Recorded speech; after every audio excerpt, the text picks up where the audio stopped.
Coma patients don't talk. I've been an ICU nurse for 11 years. I know how it works. The brainstem keeps you alive, but there's nobody home. No thoughts, no words, nothing. That's why I can't explain what happened in room 4113, night shift, March, Wednesday. The unit was running quiet, only 8 of our 12 beds occupied. I was charting at the nurses' station around 3 a.m., updating vitals, checking med schedules. The usual. That's when I heard something. A voice, faint, coming from down the hall. Room 413 was a 56-year-old male. Massive stroke 9 days earlier. GCS of 4. Basically as close to brain death as you can get. No movement, no response to pain, no gag reflex. His wife came every afternoon, sat with him for 2 hours, then left without saying a word to anyone. His family was already talking about withdrawing support. He couldn't speak, physically impossible. But I heard a voice. I walked down the corridor. The unit was quiet, just monitors beeping their slow rhythms and ventilators cycling. Normal ICU sounds at 3 a.m., the kind of silence that feels heavy. I stopped outside 4113, listened. Nothing. I pushed the door open slowly. The room was dim, just the green and blue glow from the monitors. He was lying exactly as he had been for 9 days. Eyes closed, chest rising and falling with the ventilator, the feeding tube in his nose, the central line in his neck. I checked the lines, checked the vitals. Everything was exactly the same as it had been for 9 days. I was turning to leave when I heard it. A whisper. From the bed. "Don't let it in." I froze. His lips weren't moving. His eyes were still closed, but the sound was coming from him, from somewhere inside him. "It's waiting." I stood there. Didn't move. Didn't breathe. Then his eyes opened. Not the slow, unfocused drift you sometimes see. This was sudden, sharp, aware. He looked right at me, and he said my name. It wasn't his voice. It was using him, borrowing him. I ran to get the attending, Dr. Hendricks, told him what I heard. He gave me that look, the one doctors give nurses when they think you've been on shift too long. But he came to check anyway. Shined a light in the patient's pupils, pressed on his nail beds, rubbed his sternum. No response, no change. "You're exhausted," he said. "Get some coffee." Maybe I was. I went to the break room, sat there for 20 minutes trying to convince myself I'd imagined it. Then the code alarm went off, room 413. I knew before I got there. You work this job long enough, you know, the room was full of people. Hendricks running the code, respiratory bagging, another nurse doing compressions. The monitor showed V-fib, then dropped straight into a systole. Flat line. He was gone. Called it at 3:47 a.m. One of the newer nurses found me after. Kelly. She was pale, hands shaking. "I was in there," she said, "right before, checking his central line." She stopped, swallowed. He opened his eyes, looked right at me, said, "It's here." I transferred to an outpatient clinic 2 weeks later. Day shift, routine checkups, living patients. I still think about room 413. Don't let it in. I never found out what it was. Part of me hopes I never do.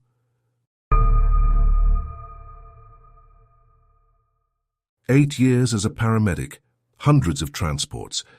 Car wrecks, cardiac arrests, overdoses, psych holds. You see enough of the worst, you think nothing can surprise you anymore. Only one patient ever warned me about what was coming. November. Just after midnight. Cold rain coming down in sheets. Dispatch sent us to Miller Road for a hit and run. Female victim, unconscious, found in the grass by a passing driver. Miller Road is bad news. No streetlights. Dense woods on both sides. 2 lanes of cracked asphalt that people use as a shortcut. The kind of place you don't stop at night if you can help it. We found her about 10 feet from the pavement, mid-30s. No ID, no phone, no purse. Just a woman in a torn jacket, lying in the wet grass with a gash on her forehead. Head wound, bleeding steady. GCS of 7. Responsive to pain, but not verbal. No witnesses, no skid marks. Like she'd just appeared out of nowhere. We packaged her up. My partner took the wheel. I stayed in back to monitor. Started a line, hung some saline. The rain hammered against the roof. 5 minutes out from the hospital, her eyes opened. Not confused, not disoriented. Not the foggy look you get from head trauma patients. Terrified. "It's in here," she said. "Ma'am, you've been in an accident. We're taking you to—" She grabbed my wrist, ice cold. Colder than it should have been, even with the blood loss. It followed me.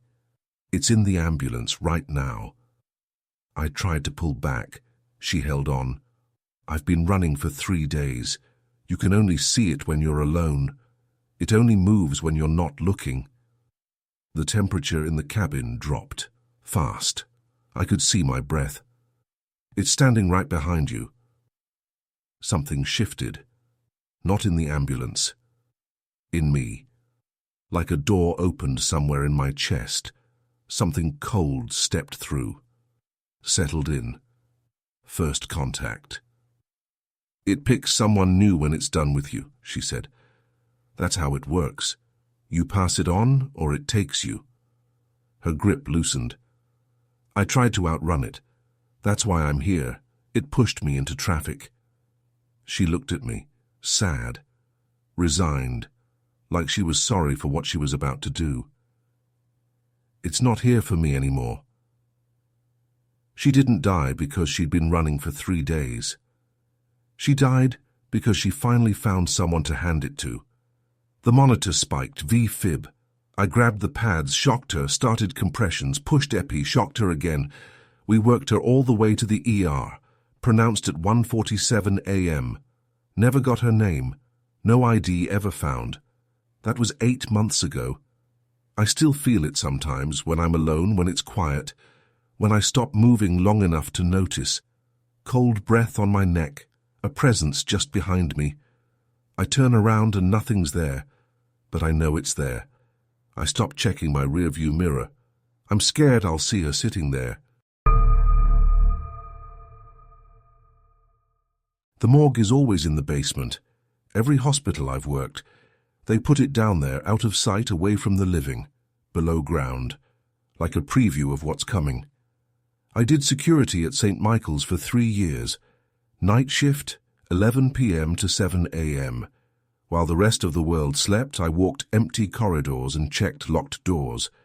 My rounds included the basement level, maintenance, storage, laundry, central supply, and at the end of a long corridor, past the old boiler room, the morgue. The hallway leading to it was the worst part. 50 feet of flickering fluorescent lights and peeling paint. The air down there was always cold, always damp, no matter what time of year. 2 doors to get into the morgue. First takes a proximity badge. Second takes a badge plus a 6-digit code that changes monthly. Even the pathologists have to sign a log sheet. Chain of custody requirements. Legal stuff. I'd walked past that morgue maybe 500 times. Never had a problem. January, Tuesday. About 2 a.m. I was doing my usual sweep when I noticed the second door was open. Not unlocked. Open, standing about 6 inches ajar, yellow light spilling into the dark corridor. That door is never open. Ever. I radioed the front desk, asked if there was any pathology activity I didn't know about. Negative. No entries since 6 p.m. That was 8 hours ago. I pulled my flashlight. Security. Anyone in there? No answer. The smell hit me first. Cold. Chemical. That formaldehyde smell that gets into your clothes and stays there. I stepped inside. The room was dim. Emergency lighting only, giving everything a yellow tinge. Steel drawers on the left wall, 6 rows of 4. Autopsy table in the center, drain in the floor beneath it. Scale in the corner. Instrument cabinet against the far wall. Everything looked normal. Then I noticed drawer 14. Not closed all the way, pulled out maybe 3 inches, just enough to see the edge of the tray inside. I walked over, checked the tag on the front. Female, 78, admitted yesterday afternoon. Cause of death, cardiac arrest, natural causes. I grabbed the handle, pulled, empty. Just the stainless steel tray, no body, no sheet, nothing. I stepped back, confused. Bodies don't disappear.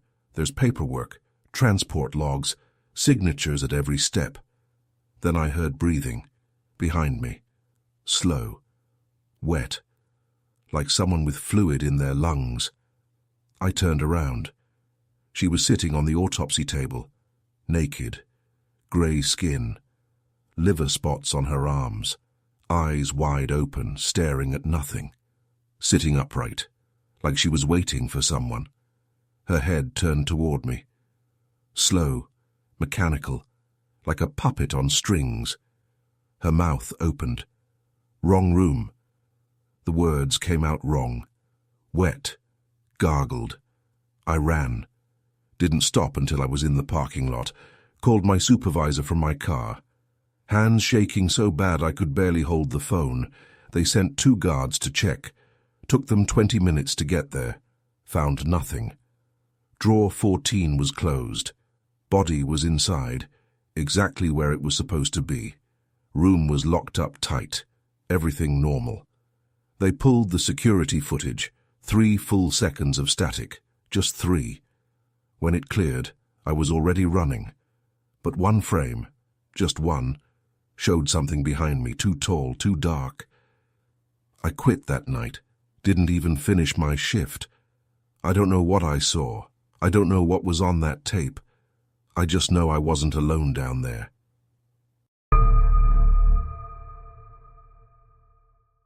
Third floor of Riverside General has been closed since 2008. Used to be the pediatric ward. 32 beds. Playroom at the end of the hall. Murals on the walls. Cartoon animals. Rainbows. Smiling suns. Budget cuts shut it down. They moved everything to the new children's hospital across town. But the wing is still there. Locked up. Lights off. All the equipment left behind because it was cheaper than moving it. I worked housekeeping at Riverside for 6 years. 3rd shift, 11 p.m. to 7 a.m. My job was the active floors, mopping, sanitizing, emptying trash. But once a month, someone had to check the old pediatric wing for leaks and pests. Extra $40 for 2 hours. Nobody wanted that job. I always volunteered. I needed the money. And I didn't believe the stories. The other housekeepers talked about sounds up there. Kids laughing, footsteps running down empty hallways, a ball bouncing by itself. One guy swore he saw a kid in a hospital gown standing at the end of the corridor. When he called out, the kid walked through the wall. Ghost stories. That's what I thought. Old building, weird acoustics, overactive imaginations. August, Thursday night. Hot and humid. I was doing the monthly check. 1st floor of the wing, nothing. Dusty, quiet, normal. 2nd floor, same thing. 3rd floor. Halfway down the main corridor, I heard it. A giggle. Soft, quick, like a kid who just got tickled. I stopped, listened. Silence. I told myself it was the pipes, the ventilation, something mechanical. I kept walking, checked the rooms as I went. Old beds with plastic mattress covers, IV poles standing in corners, monitors unplugged and dark. Then I heard it again, louder, definitely a laugh, definitely a child. "Hello?" I called out. "Someone up here?" Nothing. Room 312. Door was closed. I grabbed the handle, ice cold, even in August. I pushed it open. Empty. Old bed frame. Faded curtains. Some drawings still taped to the wall. Kid stuff. Stick figures, a yellow house, a dog with too many legs. I let out a breath. My imagination. Had to be. I turned to leave. A red ball rolled past my feet. Slow, deliberate, like someone had just kicked it. I watched it go. It rolled all the way to the end of the hall and stopped at a door. Room 320. I didn't want to go. Everything in me said leave. Go back downstairs. Tell them the wing is fine. But something pulled me forward. The door was already open. The room felt wrong. Too still. Too quiet. The air was cold. Then I saw the bed. It was made. Fresh sheets. Not dusty at all. A stuffed bear sat on the pillow. Brown fur, button eyes. Like someone had tucked a child in for the night. Crayons scattered on the bedside table. Red, blue, yellow. Like someone had just been using them. On the wall in red crayon, a stick-figure child holding hands with an adult. Under it, in shaky handwriting, "Will you stay and play with me?" Something grabbed my hand. Small, cold, careful.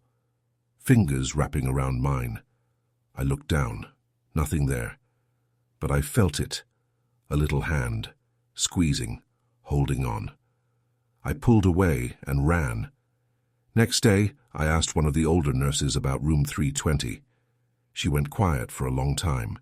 Then she told me, Thomas, 6 years old, leukemia. He'd been at Riverside for 11 months. His parents visited every day at first, then every few days, then not at all. Too painful, they said. He died alone in that room. September 2003. No one was with him when he went. I never went back to the 3rd floor. But I think about Thomas sometimes. A little boy who just wanted someone to play with. Sometimes I wonder what would have happened if I'd stayed, if I'd held his hand back. My father spent his last 2 weeks in room 217, 4th floor oncology, lung cancer, stage 4 metastatic, 43 years of smoking. We all told him it would kill him. Turns out we were right. By the time they found it, the cancer was everywhere. Lungs, liver, spine. The oncologist said 2 to 3 months. He lasted 6 weeks. Nothing left to do but wait. I visited every night after work, 40-minute drive each way. I'd get there around 7, stay until visiting hours ended, sat with him, held his hand, read him the sports section because he'd always cared about the Tigers, talked even when he couldn't answer. Toward the end, he stopped responding. Too weak, too drugged up on morphine to stay awake. But I talked anyway, about work, about the weather, about nothing at all. The last week, things got strange. He started staring at the corner of the room. The same corner, every time I came in. Not at the TV, not at the window. Just that one spot where the wall met the ceiling. One night he asked me, "Who's that?" I looked. Empty corner, just beige walls and a water stain on the ceiling tile. "There's nobody there, Dad." He shook his head. Slow, like it took all his strength.